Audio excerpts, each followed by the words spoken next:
Kenalin, aku Tegar dari biologi, berarti saat ini masih ngejabat sebagai ketua himpunan mahasiswa pendidikan biologi. Oke, sebelumnya perkenalkan, nama saya Dimas Bayu Nur Irfani. Saya merupakan mahasiswa Ekonomi Pembangunan Fakultas Ekonomi angkatan 2019. Asal dari Jakarta Barat. Sebelumnya perkenalkan, nama aku tuh Nanda Rizky Ramadhani Santosa Putri, biasa dipanggil Nanda, dari Teknik Elektro angkatan 2019. Aku dulu dari DPMKM jadi staf Badan Legislasi. Saya biasa aja. Aku anak orang tua aku. Aku calon Ketua Umum DPMKM 2022. Malu, habis itu suka terlambat sama kurang disiplin juga. Cinta buku dan kebijaksanaan. Berkacamata, terus jarang mandi.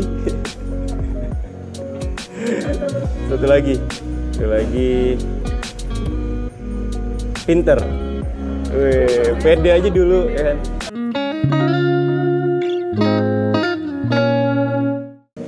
Sebenarnya motivasi saya untuk menjadi calon ketua umum DPMKM tahun 2022 itu menambah relasi saya sih, sama menambah apa yang soft skill yang saya punya gitu, seperti menambah keahlian saya dalam public speaking, mungkin dalam mencari relasi, seperti itu. Awalnya bukan dorongan dari aku, tapi melainkan semacam motivasi dari teman-teman.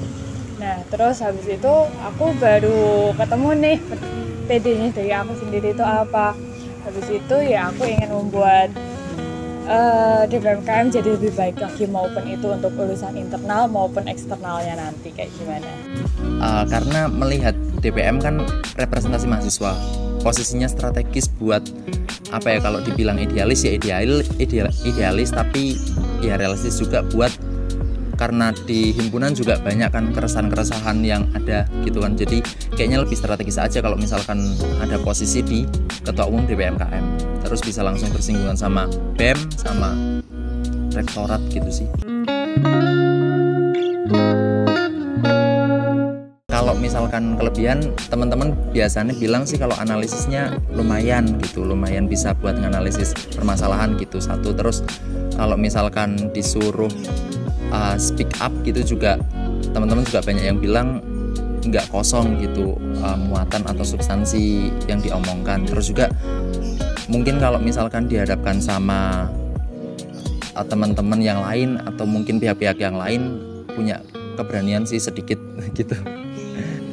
Kelebihan saya lebih suka ngobrol dengan internal. Jadi saya mengetahui apa yang permasalahan internal alami selama setahun kemarin. Terus apalagi ya? Saya merupakan dari internal DPMKM, jadi saya tahu apa permasalahan yang ada. Udah. Semuanya sih sama-sama unggul ya. Cuman mungkin kalau aku lihat dari aku tuh lebih bisa kayak menganalisa. Jadi nanti kurangnya di mana, lebihnya di mana, dan yang harus aku lakuin ke depannya itu kayak gimana, kayak gitu. Yang akan mahasiswa umum peroleh adalah mengenai jaring aspirasi yang akan lebih jelas gitu. Kalau misalkan bicara DPM ya, berarti kan ada salah satu fungsi yang namanya aspirasi gitu kan. Nah, aspirasi di sini kalau misalkan benar-benar diamanahi buat jadi ketua umum DPMKM, ya tentunya teman-teman mahasiswa bisa banget ngungkapin aja apa yang diinginkan, tapi realistis aja dan sesuai sama apa yang dibutuhkan sama teman-teman mahasiswa, dan insya Allah dibawa ke pihak-pihak yang benar-benar bisa mewujudkan. Misalkan kayak keresahan soal apa, kita bawa ke rektorat, keresahan soal kegiatan ya kita bawa ke BEM. Jadi lebih ke membawa dan mengomongkan mungkin ya, gitu, mengekspresikan kawan-kawan mahasiswa, teman-teman mahasiswa ke pihak-pihak yang terkait, bisa itu bahkan bisa di luar kampus juga bisa gitu sih. Yang lebih aku tekanin sih dari semisal aku besok jadi ya, itu tuh lebih kayak semoga nanti aspirasi teman-teman emang benar-benar kedapat, Karena yang periode tahun ini pun aku ngerasa nggak ada sama sekali aspirasi yang masuk. Nah, selain aspirasi juga isu-isu yang baru gencar akhir-akhir ini sih Mbak, tentang kekerasan seksual itu mudah-mudahan nanti bisa kecipta semacam apa ya, semacam aturan atau satgas yang nanti ada di Untidar itu sendiri.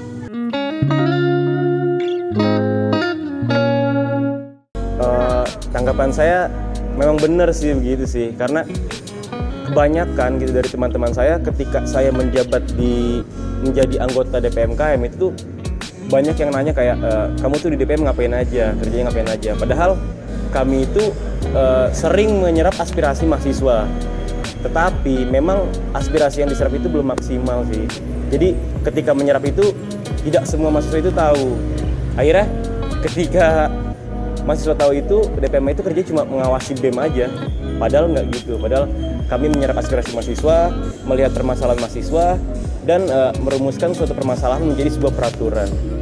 Kalau dibilang cuma mengawasi, enggak sih, karena ada tiga fungsi pokoknya, ada legislasi, terus pengawasan sama aspirasi. Nah, yang dijadikan buat mengawasi itu kan berarti pengawasan itu ditujuin buat apa sih? Buat itu kan menjaga dan mengawal agar kegiatan ya sesuai ekspektasi dari mahasiswa itu. Ekspektasinya didapat dari mana? Dari aspirasi. Jadi kalau misalkan DPM ngawasin, ya emang itu salah satu fungsinya, dan kita hadir di sistem pemerintahan KM Untidar, disepakatin juga di konstitusi dasar kalau misalkan pengawasan itu menjadi fungsi yang inherent di DPM dan udah disepakatin. Jadi nggak cuma pengawasan didasarkan pada aspirasi. Jadi aspirasi ini menjadi dasar untuk membuat pertama mungkin legislasi, produk-produk hukum, dan juga yang kedua buat mengawasi kegiatan sesuai nggak sama kebutuhan dan juga sesuai nggak sama output yang diharapkan di awal gitu sih. Untuk mematahkan stigma itu harusnya itu nggak jadi stigma ya, tapi harus menjadi penerimaan, harus dilegitimasi kalau misalkan ya emang itu kesepakatan DPM KM ya tiga fungsi utamanya legislasi, pengawasan, sama aspirasi. Iya, itu makanya kan lebih banyak makanya kan banyak yang bilang kalian ngapain, kerjanya apaan, hasilnya apa. Nah kayak gitu. Untuk mematahkan stigma itu sih sebenarnya tergantung dari cara kita berpikir sendiri aja sih Mbak.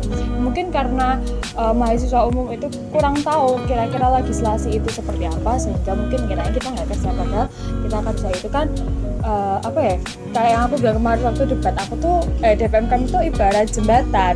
Jadi dia hanya dilalui saja, kita hanya memberikan aspirasi dari mahasiswa ke pihak rektorat maupun itu untuk legislasi itu sendiri kayak gitu. Jadi ya kedepannya karena kita lebih banyak istilahnya ke teknisnya, bukan secara kegiatannya. Jadi yang bisa didapat untuk biar teman-teman tahu sih mungkin lebih banyak melihat gimana, atau mungkin cara kita bersosialisasi, mensosialisasikan tentang hasil produk kita ke mahasiswa juga kurang, mungkin itu nanti yang akan lebih ditingkatkan lagi.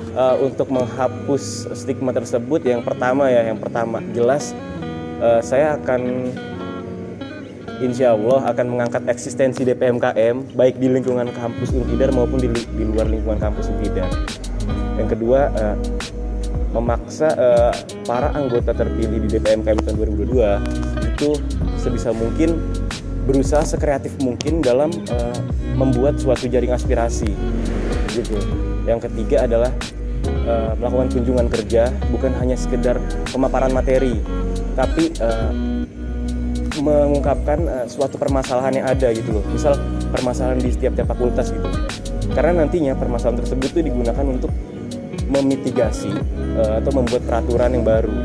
Seperti itu. Dan sehingga ketika mahasiswa itu mengerti gitu. Jadi tahu oh ini fungsinya DPM. Jadi mahasiswa itu jadi lebih tahu gitu adanya DPM.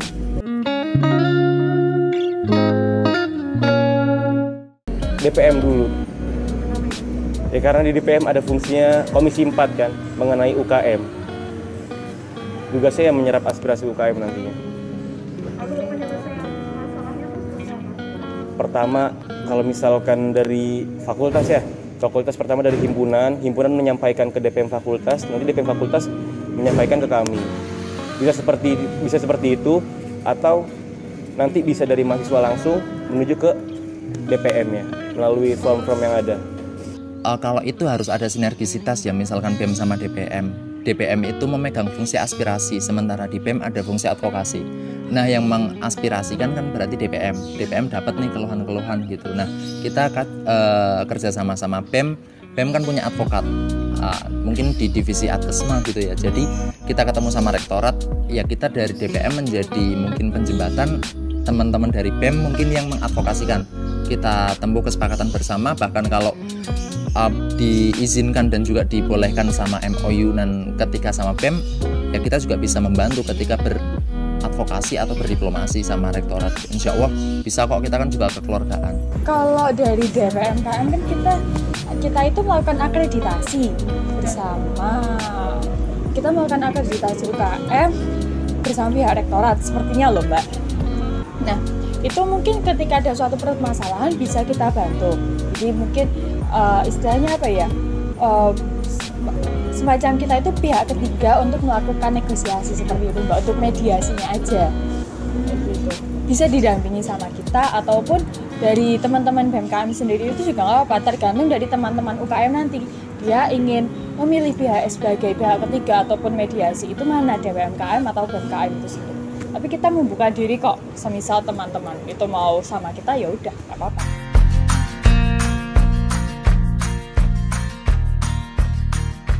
Suara mahasiswa. Suara mahasiswa. Mahasiswa. Aktivis lulusnya lama. Jadi aktivis lulus lama. Aktivis lulus lama. Dikritik mahasiswa kampus. Dikritik mahasiswa kampus.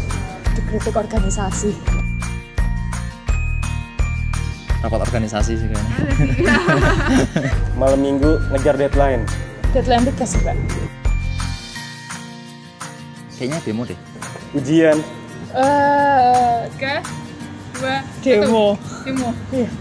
Tapi aku nggak pernah ikut demo sih Mbak, jadi nggak ngerti kayak gimana. Capek ikut kuliah karena di organisasi enjoy aja kok, nggak capek salah. Capek karena kuliah sih. Capek di organisasi. Mending sakit sih. Kalau kerja jalan tapi sakit. Tipes. Dana rendah. Dana rendah. Dana rendah. Kerjasama.